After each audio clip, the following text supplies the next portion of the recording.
IVM हंस वाणी। हंस कथा मासिक अब आवाज की दुनिया में।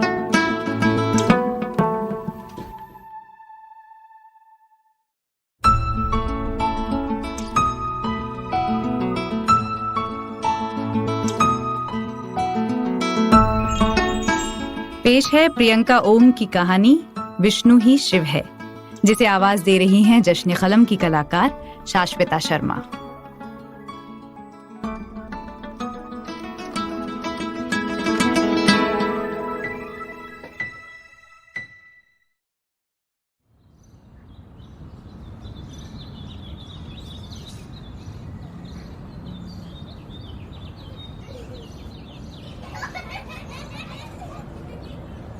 उसे समझ नहीं आ रहा था वो क्या करे, अपना ध्यान कैसे बटाए, कहाँ बटाए। वो आंगन में खेलते बच्चों पर ध्यान भटकाती, किंतु बेचैन मन तुरंत ही वहां से वापस देह के समक्ष नाक की तरह फन फैलाए फुफकारते हुए खड़ा हो जाता। पुनः सब्जी के बगीचे में मिर्च की क्यारियों के बीच स्वतः उगाए पपीते के पौधे पर ध्यान ले जाती। मिर्चियों के बीच पपीता कितना अकेला है, जैसे बच्चे बुजुर्गों से भरे परिवार में वो अकेली है। बस सब्जी का ये बगीचा ही उसका अपना है। वो अपना अधिकांश समय सब्जियों के बीच व्यतीत करती है। फली हुई सब्जियों को वो ऐसे निहारती है जैसे कोई माँ अपने बच्चे को। वो उनसे मूक संवाद करते हुए उनके मन की बात समझ जाती है। कब किसे पानी चाहिए और कब किसे खाद, किसे छाया, किसे धूप। बगीचा भी उसके मन को खूब समझता है। जब वो स्नान आदि के बाद पूजा पाठ से निवृत्त हो बगीचे में पहुंचती है, तब उसके चाव की सब्जी हुलस कर सामने आ जाती है। घर के पिछवाड़े आधा पौन कट्ठा भर जमीन का टुकड़ा यूं ही बंजर पड़ा था, उसी की तरह अकारत, बेमनसूबा, बेकाम, बेध्येय। कोई खोदे बोए तो जाने। उसने वहां सब्जियों के बीज बो दिए। कुछ दिन में ही वो तमाम बीज धरती का सीना चीर पौधे बन निकल आए, फिर देखते ही देखते फूलों और फलों से लद गए। उसने सब्जियों के साथ साथ एक क्यारी लौंगिया मिर्च भी उगाया है। मिर्च खाने का शौक उसे आजी से मिला है। आजी तो दूध रोटी के कटोरे में भी 2 मिर्च तोड़कर रख लेती थी। आजी को मीठे से बहुत परहेज था। उसे मीठा खाने से कोई गुरेज नहीं, लेकिन उसकी थाली में भात तरकारी परोसने के पहले 2 मिर्च उसी तरह विराजमान होते जैसे पूजा हवन में गणेश जी। उसके मिर्च खाने का शौक समूचे घर में किसी संक्रमण की तरह फैल रहा था। अम्मा ने बाबूजी की थाली में 2 हरी मिर्च रख दी तो बाबूजी धीरे से फुसफुसाए, तीता खट्टा कम खाए तो बढ़िया रहेगा। वो भागी स्वाद का जाने, बेस्वाद पीत पर का खाना के साथ 2 मिर्चा कितना बिगाड़ेगा। अम्मा की इस ममतामयी दलील पर बाबूजी चुपचाप कौड़ निगलते गए, बोले कुछ नहीं। अम्मा बाबूजी के वार्तालाप की ये स्मृति पुनः उसके मन को उसकी देह के गिर्द भूसे की बोरी की तरह पटक गया। मन जितना ही दूर भागने की कोशिश करता, देह उतनी ही खिंचती आती है। दरअसल उसका मन देह से दूर जाता ही नहीं, दूर जाकर भी देह से ही लिपटा रहता है। वो बेचैनी में करवट बदलती है, कभी इस पहलू कभी उस पहलू। उसकी रातें अनगिनत करवटों की दास्तान बनती जा रही है। ऐसी दास्तान जो कहना और सुनना दोनों ही पाप। बार बार पहलू बदलने से चद्दर पलंग के किनारे से खिंच उसके मन की तरह उसकी देह के चारों ओर सिमट आई है। तन से लिपटी पतली सूती धोती ऊपर पिंडलियों पर चढ़ाई। उजली अनछुई पिंडली अंधेरे में भी साफ साफ संगमरमर सी चमक रही है। उसका जी चाहा इन पिंडलियों पर कोई अपने होंठ रखते, तपते गर्म होंठ। इस ख्याल से वो सिहर उठी। देह में नामालूम सा कंपन हुआ, झुरझुरी की एक लहर सारी देह में दौड़ गई। उसकी बेचैनी लगातार बढ़ रही थी। कंठ सूखा कुआं हो गया। उसे लग रहा था आज उसके प्राण निकल जाएंगे। वो झटके से पलट चित्त लेट गई और सीने से लिपटे आंचल को जोर से खींचकर दूसरी ओर फेंक दिया।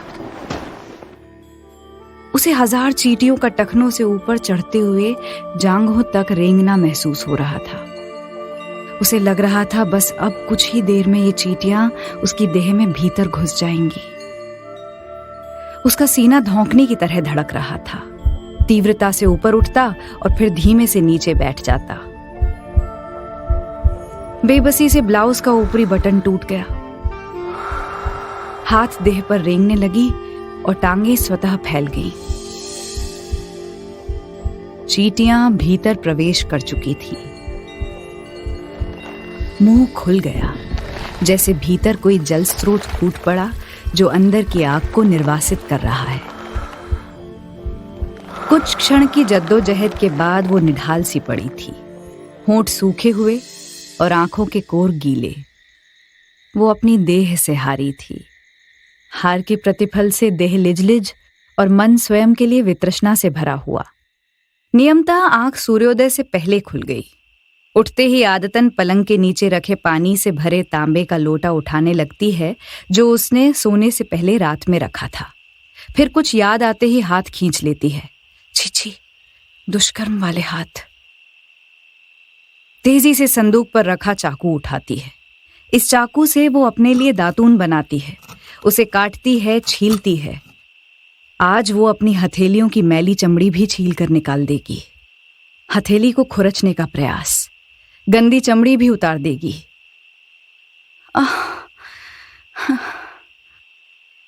फिर स्वयं हार कर असहाय सी चाकू दूर फेंक देती है।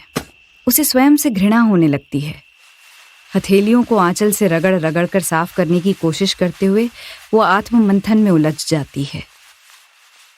क्यों स्वयं को रोक पाना संभव नहीं हुआ? क्यों देह के समक्ष उसकी तपस्या बौनी हो जाती है?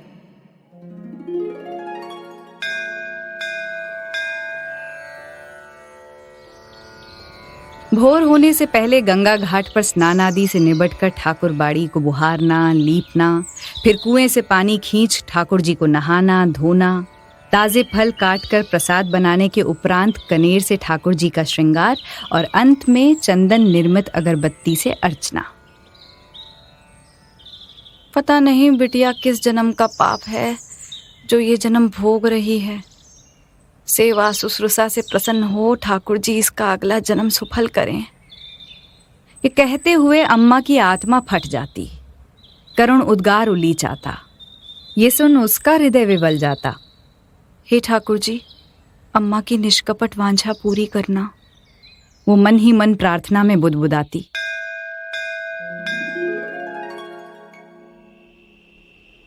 उसके हाथ अब भी उतने ही गंदे थे। उसने हथेली को दीवार की खुरदुरी जगह पर रगड़ा। कहीं कहीं से छिलकर खून के पतले रेशे निकल आए। उसकी आत्मा को किंचित सा आराम मिला। उसने पलंग के नीचे से लोटा खींच हाथ ऊपर उठाया और पानी गटागट पी गई। लोटा खाली हो चुका था। उसका मन भी पश्चाताप से खाली हो चुका था। उसने सन की तरह बटी हुई साड़ी को खूंटी से उतार बाईं बाह के बीच दबाया। हाथ में खाली लोटा ले दाएं हाथ से बबूल के दातुन को दांतों पर रगड़ती गंगा की ओर चलती। आज लोटा उजले रेत से मांजेगी। उसके हाथ की गंध निकल आएगी। लोटा पहले की तरह पवित्र हो जाएगा। गंगा घाट कोस भर की दूरी पर है। घर और घाट के बीच ठाकुर बाड़ी। वो भोरे भोरे उठकर लोटा कपड़ा ले नंगे पांव गंगा की राह लेती। ये नियम वर्षों से चला आ रहा है। उसे ठीक से याद नहीं कितने वर्षों से। उसे ये भी याद नहीं कि वो कितने वर्ष की है। किंतु स्मृति का द्वार जहां से खुलता है वहां से उसकी जिंदगी नियमों के अधीन ही है। कुछ वो नियम जो समाज ने उसके लिए बनाए, कुछ वो जिसे उसने स्वयं अपना लिया, जिसमें ठाकुर जी की सेवा का विशिष्ट स्थान रहा। ठाकुर बाड़ी न होता तो उसका जीवन अकारण होता। वो ठाकुर जी की सेवा बड़े मनोयोग से करती। अंतस में मौन मनोरथ पल बढ़ रहा है कि अगला जन्म सुफल हो।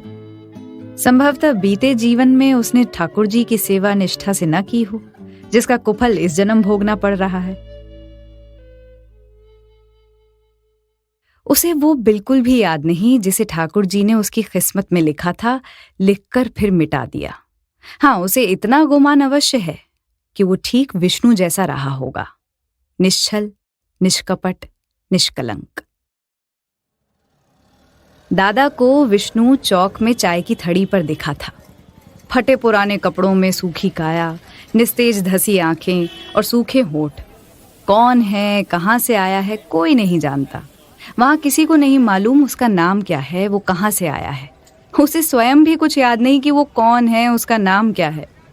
कुछ पूछने पर विष्णु विष्णु कहता तो सब उसे विष्णुआ पुकारने लगे। दिन भर चाय की थड़ी पर बैठा झूठे गिलास खंगालता और बदले में बची हुई चाय सुड़कता। एक एक घूंट कर दिन में न जाने कितने कप चाय हलक में उतर जाती। ज्यादा भूख लगने पर पंसारी के यहाँ झाड़ू बुहारू कर बिस्किट का भागी होता। दादा से उसकी ये दुर्दशा देखी नहीं गई।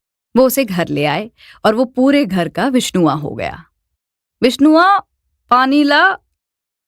ए विष्णुआ, 2 मिर्चा तोड़ ला। विष्णु, तनी माथा दाब दे तो तनी पैर मल दे। अम्मा कहती, भगवान का नाम है रे, काहे एकार पारते हो, गोर मलवावे से पाप चढ़ेगा। तो नाम ही बदल दो, न रहेगा नाम न चढ़ेगा पाप। छोटका को हंसी ठट्ठा सूझता। नाम काहे बदल दे, एकरे बहाना भगवान का नाम तो जपता है सब। वो ऐसा कोई पाप नहीं करना चाहती जिसका फल उसे अगले जन्म में भोगना पड़े। वो अगले जन्म भी अपने भाग्य में लिखित विष्णु से वंचित नहीं रहना चाहती। अम्मा के जैसे ही विष्णुआ उसके लिए भी विष्णु है, किंतु अभागन देह से हारी है। गंगा जी में डुबकी लगाकर देर तक भीतर बैठी रही। हे गंगा मैया, या तो लील ले या दावानल को शीतल कर दे। एक के बाद एक अनगिनत डुबकियां। जय गंगा मैया, जय गंगा मैया, जय गंगा मैया। गंगा सारे पाप धो देती है। गंगा जल से माज माज आज उसकी देह भी पवित्र हो गई। धवल धोती लपेटते हुए उसका चित्त प्रसन्न था। मन में जरा भी घृणा नहीं। देह पाप मुक्त थी। जहन से ग्लानि का निर्वासन हो चुका था। अब वो मुक्त थी, ग्लानि मुक्त। गंगा घाट से ठाकुरबाड़ी पहुंचते पहुंचते 5 माला जय शिव का जाप कर लेती। जो राह में कोई प्रणाम पाती करे तब प्रति उत्तर में भी वो जय शिव ही कहती। भगवान विष्णु भी शिव जी को दिशा निर्देशक मानते हैं।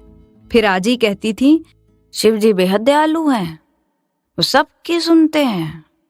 अगर किसी प्रयोजन से वो अपनी आंखें मूंदे रहते हैं तो माँ गौरा उन्हें संज्ञान में लाती है। और यहाँ तक कि गौरा के हठ से हार शिवरात्रि व्रत करने वाले निसंतान साहूकार को भी पुत्र रत्न प्राप्ति का वरदान दिए थे शिव जी। आज ही उसे शिवरात्रि से जुड़े अनेक किस्से सुनाती थी। वो भी शिवरात्रि व्रत करना चाहती है, किंतु उसका शिवाला जाना मना है। एक विधवा स्त्री और लिंग पूजा, जघन्य अपराध से रत्ती भर कम नहीं। वो मन महसूस कर रह जाती है।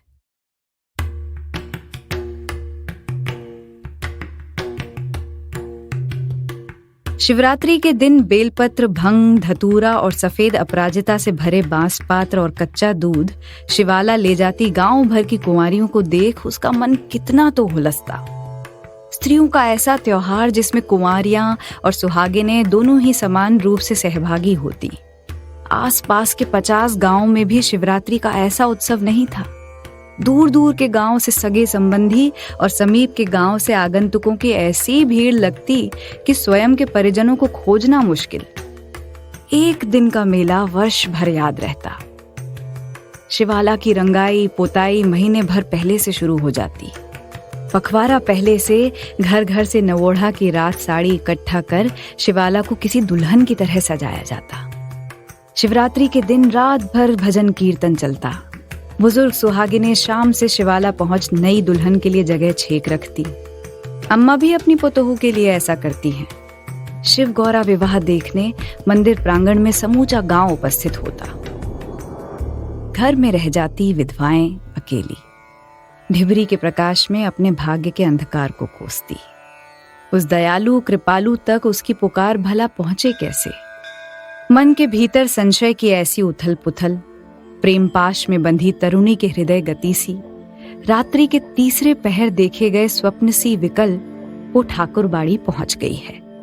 उसके कदम द्वार पर हठात ठिठक गए। वो किस मुंह बैकुंठ ताकेगी, किस हाथ श्रृंगार साधेगी? कदम 2 डग पीछे हट गए। मन दुश्चिंताओं से घिर गया, जैसे उमस भरी दोपहर की किसी संध्या शुभ्र नभ धूम मेघ से भर आता है। अम्मा रामायण पढ़कर रखते हुए दोहराती, ईश्वर निष्कवच हृदय की पुकार सुनते हैं बिटिया। देह तो माटी है, माटी निर्मित माटी में मिल जाएगा। शुद्ध आत्मा से कलुषित देह भी पुकारे ना तो आरज पहुंच जाती है। दिनचर्या से निवृत्त रोज की तरह उतरी धोती आंगन में झूलते तार पर फैला, चहुं ओर नजर घुमाई। ओसारा पर बने मिट्टी के चूल्हे पर चाय उबल रही थी। तीक्ष्ण गंध से घर आंगन महक रहा था। रोज की तरह उसका जी भी ललचा गया। ये चाय का बीमारी भौजी अपने नहर से लेकर आई हैं। कहती हैं सुबह उठकर जब तक चाय न सुड़क लें तब तक तबीयत से नींद ही नहीं खुलती, और एक गिलास चाय गृहस्थ स्त्रियों को दोपहर तक थामे रखने के लिए पर्याप्त होता है। लेकिन ये विष्णु तो जैसे चाय का नशेड़ी है जिसकी लत वो लेकर आया था। दिन में कम से कम 4 बार चाय सुड़कता है, तब उसकी आत्मा तृप्त होती है। वो भी चाय की आदी हो गई है।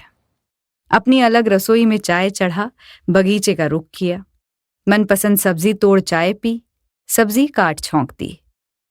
उसके कमरे से सटा एक छोटा कमरा उसकी रसोई है, कुछ गिने चुने बर्तन और एक गैस चूल्हा। गैस चूल्हा आने से पहले ओसारे में उसका अपना अलग चूल्हा था, जिसे उसने अपने हाथों से स्वयं बनाया था। गैस चूल्हा दादा ने लाकर दिया था उसकी सुविधा के लिए। प्याज लहसुन के गंध से परहेज के खातिर उसने अपनी रसोई कमरे में कर दी। उसका खाना सादा बनता है, सिर्फ हल्दी नमक के साथ। कभी कभी अम्मा का नेह उलीच आता है, तनी स्वाद तो चखा।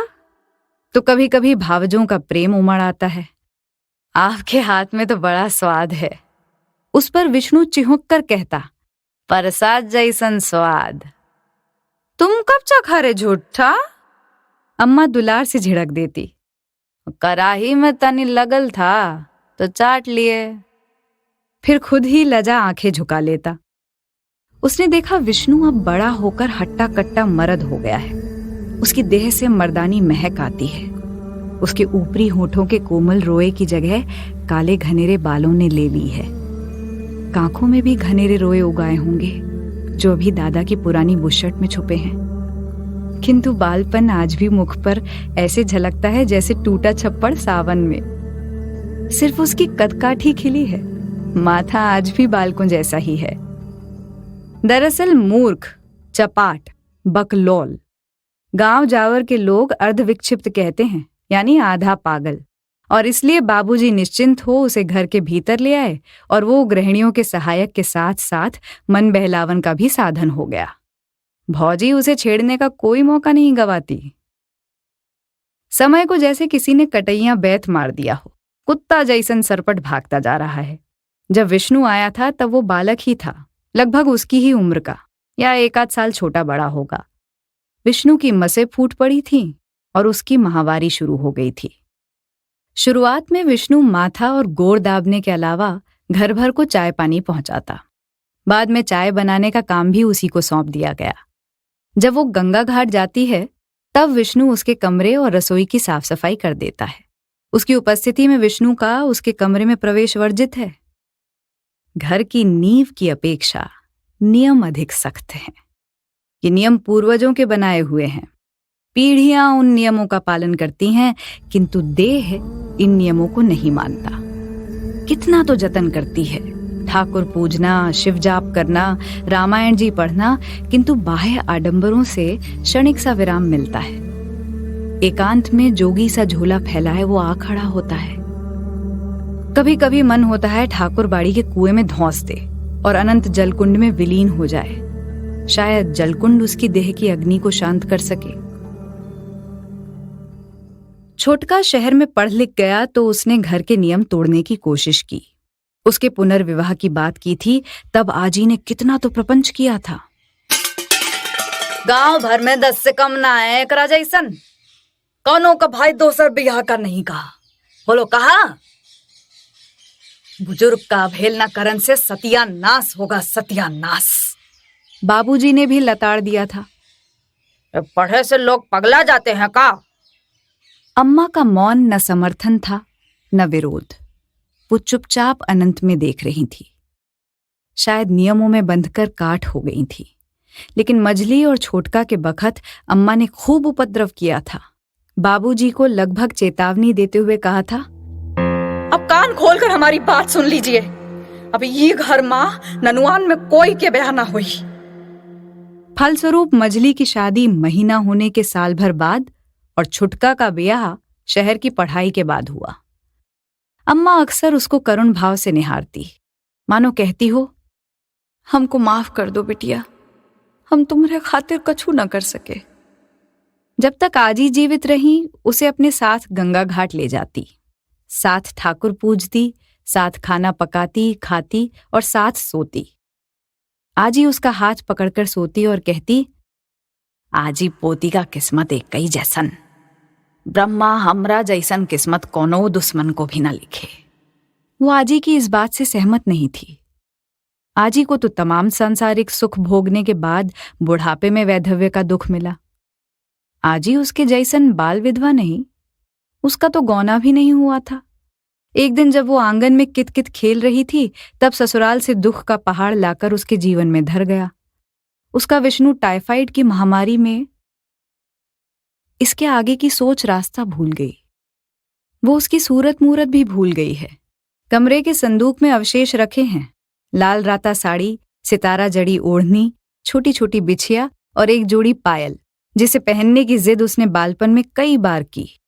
एक बार अम्मा ने उसके गाल पर थप्पड़ ही रसीद दिया और कमरे में बंद कर दिया। तब से वही कमरा उसका घर दरवाजा, उसका संसार बन गया। वो अपने संसार में सिमट कर रह गई। धीरे धीरे वो बाहरी संसार से कटती गई और मिर्ची के बीच पपीते के पेड़ सी अकेली होती गई।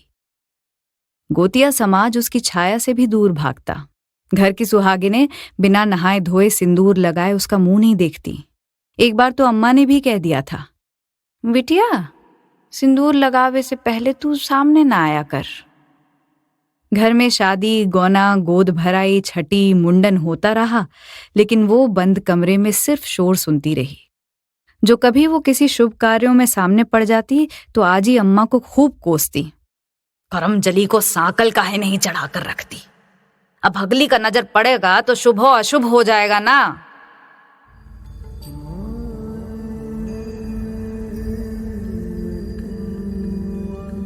भंगेड़ी मौसम की पदचाप सुनाई देने लगी थी।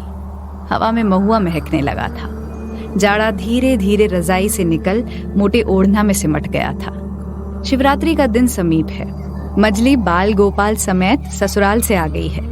1-2 दिन में पीछे से पाहुन भी आ जाएंगे और होली के बाद ही जाएंगे। इस साल शिवाला सजने छोटका की कनिया का राता जाएगा। घर में सारा दिन हंसी मजाक चलता रहता है, कभी मजली और पाहुन को लेकर तो कभी छोटका और कनिया को लेकर। भौजी को इस सब में खूब मन लगता है।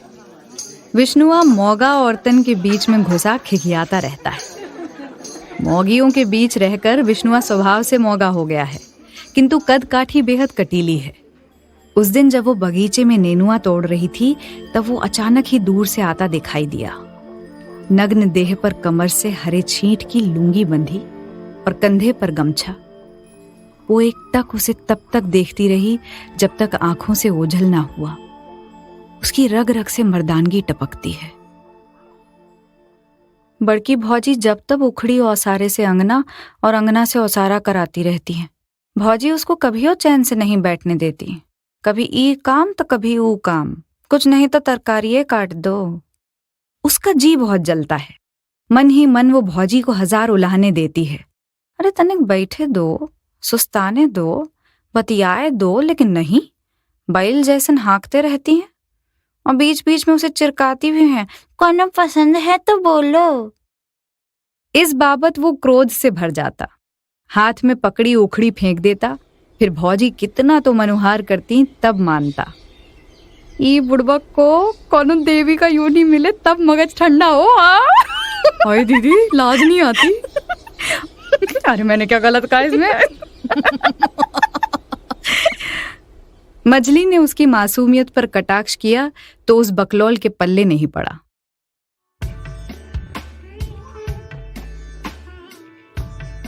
आज नहाए खाए है, कल शिवरात्रि की तैयारी घमाघम चल रही है। उसके गंगा घाट से लौट आने से पहले कुल घर झाड़ू बुहारू के बाद गोबर से लीपा गया है। चूल्हा चौकी सब चमक रहा है। आज सबका खाना साथ बनेगा, बिना प्याज लहसुन वाला। उसके आते ही विष्णु ने चाय का गिलास पहुंचा दिया। मजली और नई की हंसी मजाक में लिप्त हैं। भौजी बीच बीच में आकर छौंका लगा जाती हैं। ए बबनी, नहा लीजिए, तब ना पाहुन भोग लगाएंगे। अरे भौजी बस ना। वो दूर घर के भीतरी चौखट पर बैठी अपने भाग्य को कोस रही है। मजली ने पिछला जन्म शिवरात्रि खूब मन से किया होगा। शिवलिंग को हाथों से मलमल कर पहले गंगा जल से नहाया होगा, फिर दूध दही और मधु से नहा भांग और धतूरे से सजाया होगा। तब ही ना ऐसा उज्जवल भाग है, मांग में दमकता लाल सिंदूर और गोदी में खेलता बालक। उसे अपनी ही बहन के भाग्य से ईर्ष्या होने लगी। उसका जी चाहा वो उसकी गोदी से उसका बेटा छीन ले। उसने वहीं बैठे बैठे आवाज लगाई, ए विष्णु, तनी बबुआ को हमरे गोदी लाना। दीदिया, एजे आजो। मजली ने लाड़ से पुकारा। नहीं नहीं, ओजा हमरा लेखा बात नहीं, हम दूरे ठीक छी। कहते हुए बबुआ को गोदी में लेवे खातिर उसने पालथी मार ली।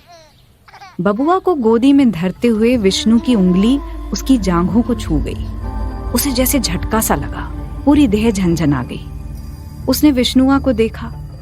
उसके चेहरे पर ठीक वैसी ही मासूमियत झलक रही थी जैसी बालपन में, और आंखों में नबी का नक्श।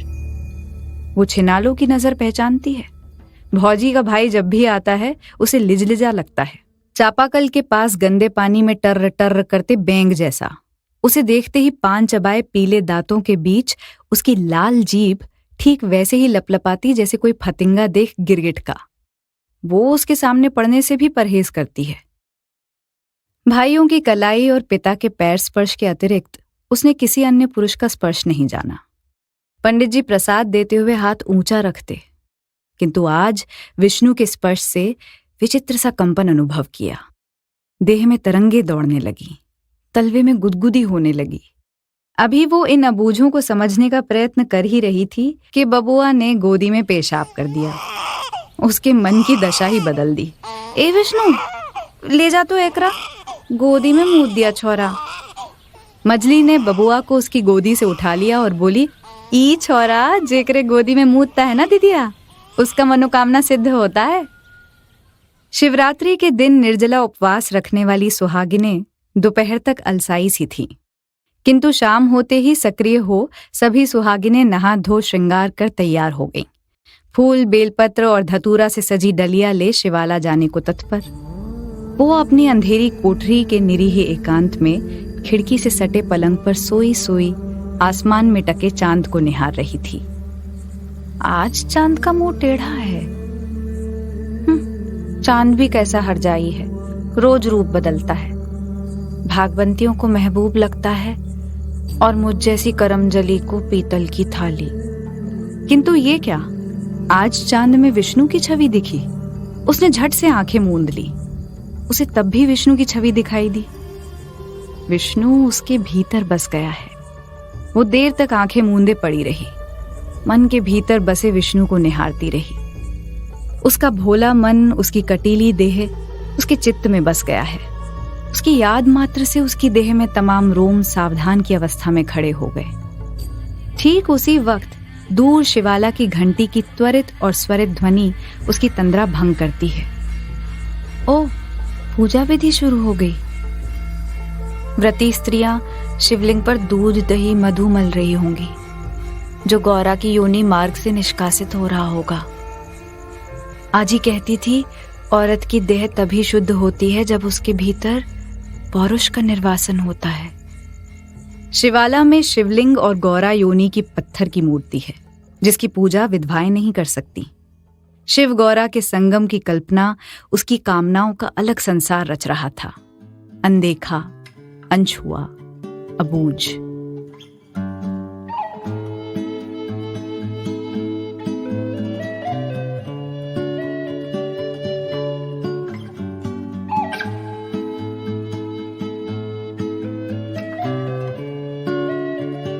किंतु अब वो बूझना चाहती है, अपने भीतर तरंगे महसूस करना चाहती है, वो स्त्री होना चाहती है, अपने भीतर पुरुष देह को महसूस करना चाहती है, अपनी अनछुई देह का वितान नहीं होना चाहती है, क्योंकि उसे विष्णु में अपना शिव मिल गया है। ये सोच वो उठी और विष्णु की कोठरी की ओर चल दी।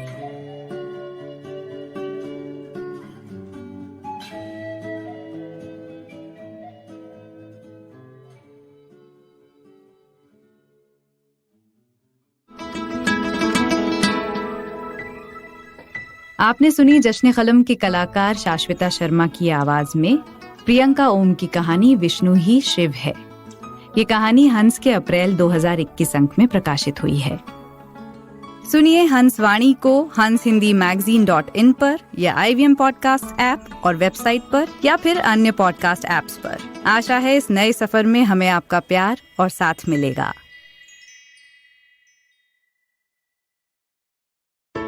Hey everybody, it's been another great week on the IVM Podcast Network.